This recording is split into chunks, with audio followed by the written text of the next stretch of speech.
Bonjour, chers frères et sœurs. Je vous salue, vous qui aimez l'histoire. À travers cette vidéo, je vais aborder une question de géopolitique. Ah oui, ça fait partie de la géopolitique et qui est très actuelle. C'est ce que les médias occidentaux appellent la crise des migrations. Et souvent, nos médias africains, ou d'ailleurs, reprennent les mêmes termes des médias occidentaux en parlant de crise des migrations. Non, il n'y a pas de crise de migration. Est-ce que quand l'Europe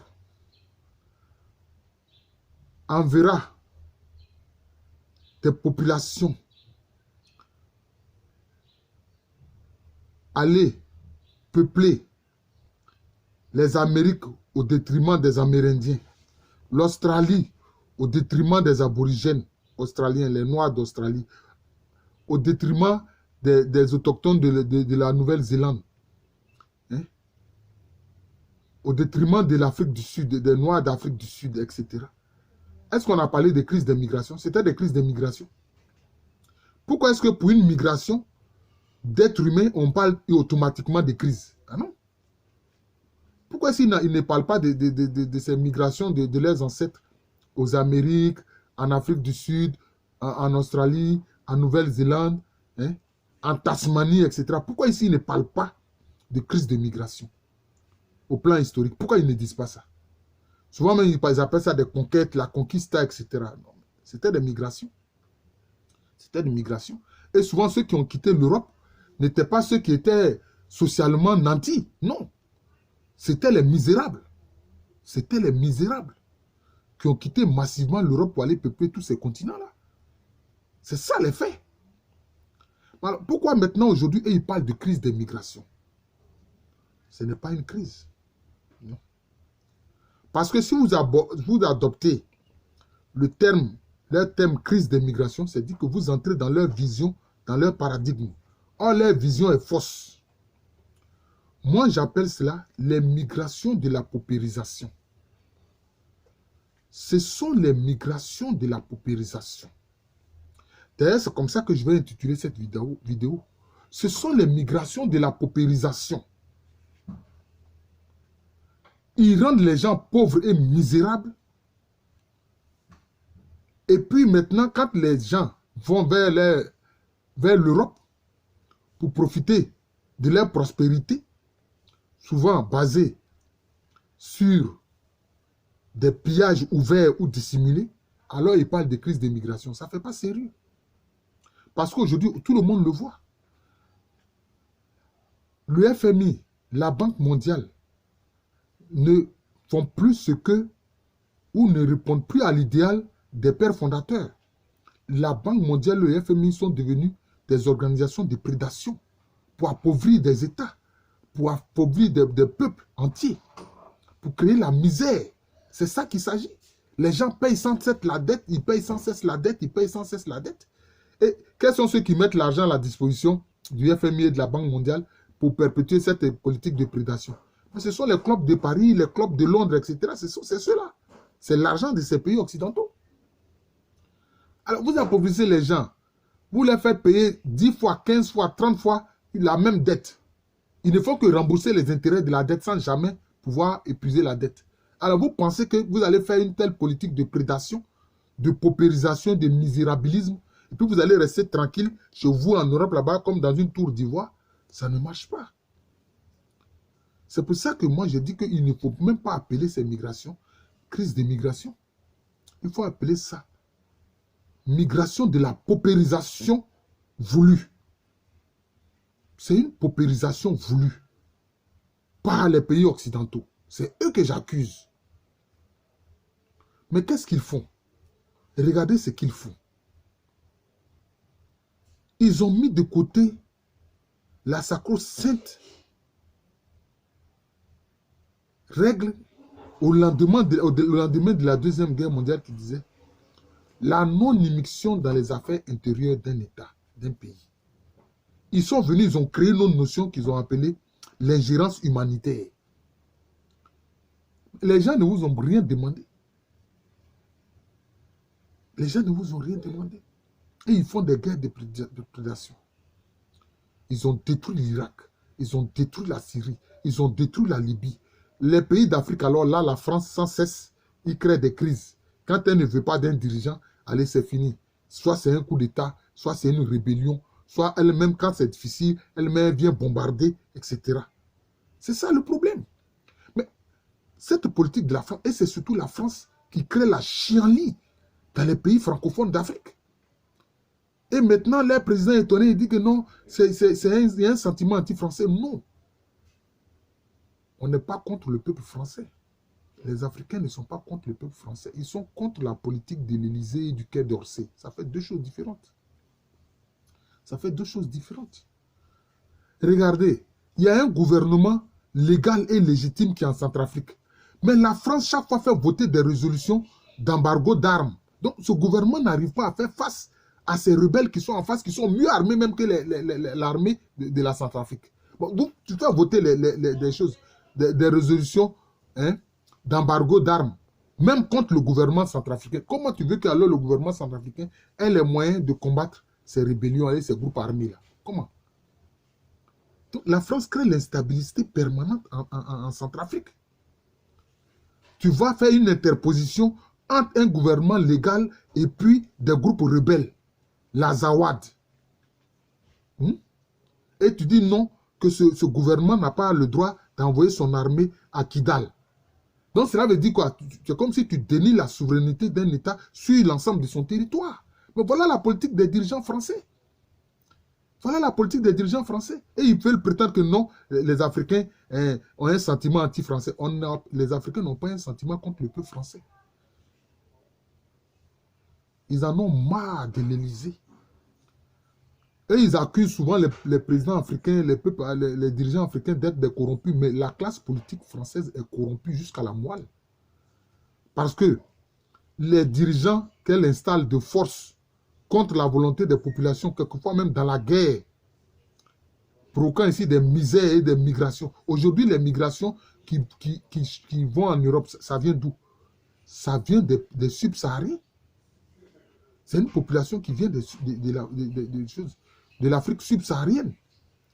Mis à part les migrations de Syriens, d'Irakiens, d'Afghans, etc. Mais c'est surtout des Africains qui viennent de l'Afrique subsaharienne. C'est de ça qu'il s'agit. Alors, vous causez une paupérisation. Et puis vous êtes étonné des conséquences. Mais c'est vraiment le serpent qui se mord la queue. Vous êtes la source du problème. Et quand certains pays d'Europe ont commencé à dénoncer ça comme des dirigeants italiens, etc., la France a envoyé son président les voir, etc., ne parlez pas ainsi, etc., c'est contre nos intérêts, etc. Mais c'est tant pis pour vous. Est-ce que la mort dans la Méditerranée empêche ces subsahariens-là d'aller là-bas? Ça ne les empêche pas. Pourtant, ils savent qu'ils risquent l'esclavage en Libye. Ils risquent la mort dans le Sahara, le désert du Sahara. Ils risquent la mort dans la Méditerranée où quelquefois vous envoyez des hommes grenouilles percer les embarcations, ou alors la nuit, vous envoyez des snipers tirer pour percer les embarcations, mais ça ne les empêche pas d'y aller. Vous voulez que l'immigration que vous appelez crise migratoire, alors qu'il ne s'agit pas de ça. Il s'agit des migrations, de la paupérisation voulue et entretenue. Si vous voulez que ça cesse là, arrêtez votre politique de prédation. Surtout la France, surtout les dirigeants français. C'est surtout les dirigeants français, je m'adresse à eux. C'est eux qui sont la cause du problème. C'est eux qui sont la cause du problème. Vous pouvez faire des affaires en Afrique, il n'y a pas de problème. Sans vouloir imposer un président à des peuples africains, et vous parlez de démocratie. Mais vous êtes des plaisantins. Et vous parlez de démocratie, vous êtes des démocrates comme ça. Vous êtes des démocrates chez vous, mais ailleurs, vous êtes des tyrans, vous êtes pire que l'empereur Néron. Vous êtes des tyrans vis-à-vis des Africains. C'est de la tyrannie que vous faites. Sarkozy a fait la tyrannie contre le peuple libyen. en prétendant aider le peuple libyen. Vous êtes des tyrans. Quand le président tchadien, dernièrement, Hissène Habré, comme on appelle ça, Idriss Déby, a voulu combattre franchement les djihadistes, mais vous avez mis un frein à son action en le menaçant. Nous savons tout cela. Vous pensez que votre diplomatie souterraine, criminelle, là, nous ne sommes pas au courant. Nous sommes au courant de tout. Pour cela, vous inondez l'Afrique avec de fausses chaînes auxquelles vous donnez chaque fois le nom Afrique, Afrique, Afrique. Vous mettez ça sur ces chaînes alors que nous savons que ce sont des chaînes de propagande de la France. Mais plus vous faites ça là, plus votre économie périclite. Parce que la justice divine existe. Même si vos dirigeants sont des francs-maçons qui ne croient pas en l'action de la justice divine, c'est tant pis pour vous. C'est pour ça que Sainte Thérèse de l'Enfant Jésus a dit que la France va connaître un déclin, va s'écrouler à cause de ses dirigeants. Sainte Thérèse de l'Enfant Jésus, là, et de la Sainte Face, là, c'est une sainte. Elle est française, mais elle a dit ça. Elle a prédit ça, elle a prophétisé. Mais comme vous n'êtes pas des croyants, vous êtes des francs-maçons. Vous parlez de forces cosmiques. Mais les forces cosmiques, là, elles agissent sur la volonté de Dieu. Mais la France va connaître un déclin. Ce n'est pas pour rien que Oswald Spengler même a dit le déclin de l'Occident. Oui, Oswald Spengler, vous l'avez traité de fou. Pourquoi est-ce que lui, qui est un occidental, un blanc, caucasien, le coderme descendant des choses, de blanc, a pu dire une chose pareille? Mais parce que ce qu'il a dit, c'est la vérité. Et vous ne voulez pas l'écouter. Et vous avez boycotté son livre, Oswald Spengler, le déclin de l'Occident. Mais c'est tant pis pour vous. Vous ne pouvez pas agir comme ça contre d'autres humains sous prétexte que vous les considérez comme inférieurs. Même si vous les considérez comme inférieurs, il n'y a pas de problème. Mais restez chez vous. Restez chez vous. Mais ne venez pas semer la misère chez eux. Et c'est la France qui a toujours ses armées un peu partout. Mais les milliards que vous dépensez pour entretenir ces armées en Afrique, là, mais utilisez ces milliards-là pour vous occuper de vos retraités. Au lieu de les laisser crever. Vous les traitez comme les nègres que vous détestez, que vous haïssez. C'est comme ça que vous traitez vos vieillards. Et vous pensez que Dieu est d'accord avec vous. Moi, je ne vais pas laisser passer, je parle avec vérité. Moi, là, j'aime tous les êtres humains. Je ne regarde pas la couleur de peau d'un être humain. Je regarde d'abord ses gestes. Je regarde son comportement. Est-ce qu'il a de l'amour pour son prochain? Est-ce qu'il a de l'amour pour les autres? C'est ce que je regarde. Je prie Dieu pour que les dirigeants français cessent cette politique de prédation. Je prie Dieu pour que les Occidentaux cessent leur politique de prédation à travers le FMI et la Banque mondiale. Ça ne peut pas continuer comme ça. Ça ne peut pas continuer comme ça. Moi qui suis du Christ, je le dis. Ces pauvres migrants qui risquent leur vie pour aller en Europe, c'est le visage du Christ souffrant. C'est le visage du Christ souffrant.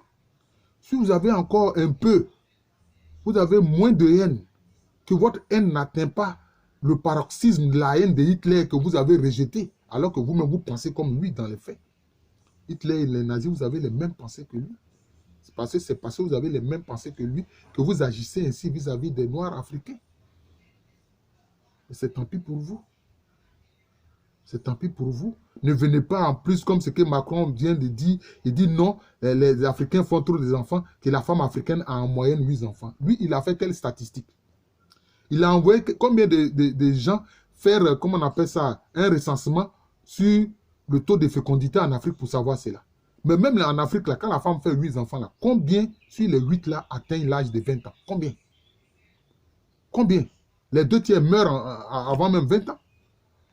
À cause de la politique de prédation de la France, de l'Élysée, du Quai d'Orsay. Depuis l'époque coloniale, combien de dirigeants vous avez massacrés en Afrique? Ça fait des centaines. Et quand on en parle, on dit non, comment on appelle ça? Ce sont des paroles de haine. Non. Est-ce que l'histoire, c'est une parole de haine? Quand vous dénoncez ce que les nazis ont fait, les millions et les millions de morts que Hitler et puis les nazis ont causés là, quand vous en parlez là, est-ce que c'est de la haine? Ce n'est pas de la haine, c'est la vérité que vous dites. Et c'est la vérité que je suis en train de dire. J'espère que YouTube ne va pas supprimer cette vidéo. Bah, si je supprime là, je vais leur dire que ce n'est pas des gens de vérité. Voilà, c'est de ça que j'ai voulu parler.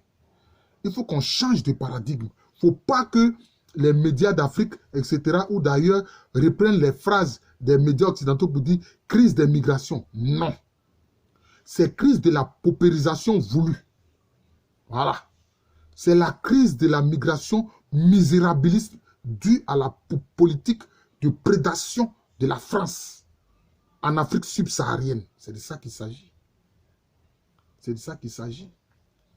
Et c'est tant pis pour vous. Il faut que les autres pays de l'Union européenne là, dénoncent cette politique, continuent de dénoncer. Ils avaient commencé et puis ils ont arrêté. Ils avaient commencé et puis ils ont arrêté. Ils ne doivent pas arrêter. Les dirigeants italiens doivent continuer de dénoncer ce que la France fait parce que quand les migrants ils arrivent là, c'est d'abord vers Lampedusa, ils s'en vont. C'est à Lampedusa, ils s'en vont. Voilà. Je vous remercie. C'est les crises de la paupérisation voulue et non des crises de migration. Dire des crises de migration, c'est comme si on veut dire que non, la faute, ça vient des migrants. Alors que la faute vient de l'Élysée. La faute là, ça vient de l'Élysée. La faute là, ça vient du FMI. La faute là, ça vient de la Banque mondiale. Ça vient des pays occidentaux et particulièrement de la France qui se prétend fille aînée de l'Église. Oh non! Elle n'est pas fille aînée, elle n'est même pas fille de l'Église. Elle est fille de la franc-maçonnerie. C'est de ça qu'il s'agit. Je suis le professeur Alou Kwame René. J'ai dit la vérité. J'enseigne à l'université. Denis Fauboigny. À Cocody. C'est à Abidjan. Et c'est en Côte d'Ivoire. Un pays situé en Afrique de l'Ouest.